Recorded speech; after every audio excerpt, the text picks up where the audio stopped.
அது ஒரு காட்சி என்னால் அது இப்போ கூட அது நினச்சா கூட ஒரு மாதிரி படபடப்பாக வரும். அந்த மாதிரி ஒரு காட்சி அது உண்மையிலே சசி வந்து நந்தனுக்கு முன் நந்தனுக்கு பின் அப்படின்ற மாதிரி ஒரு ஒரு தளம் சசிக்கு கிடைக்கும். தம்பி நீ பட்ட கஷ்டத்துக்கு எல்லாமே இந்த பிரபஞ்சம் ஒரு நல்ல பலனை கொடுக்கும். சுருத்தி நீங்கள் எவ்வளோ கஷ்டப்பட்டிருந்தாலும் சரி அந்த ஒரு ஷாட் போதும். ட்ரெயிலரில் வந்துச்சு பாருங்கள். தமிழகமே எழுந்து உங்களுக்காக கைத்தட்டுமா, வாழ்த்துக்கள். ஏன்னா அவரை மிதிக்கும் போது நான் எந்திரிச்சு கைத்தட்டினேன்.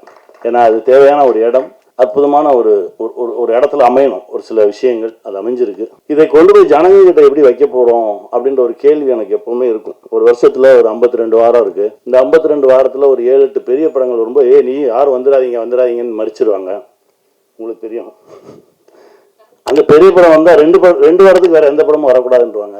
அந்த மீதி இருக்க நேரத்தில் தான் பாவம் 7-8 படங்கள் வந்து விழுந்து அதில் நல்ல படங்கள் சிதைக்கப்பட்டு எங்கெங்கேயோ போய் ஏதோ நடந்து ஒரு 200 படம் ஒரு வருஷத்துக்கு ரிலீஸ் ஆகுது அப்படின்னா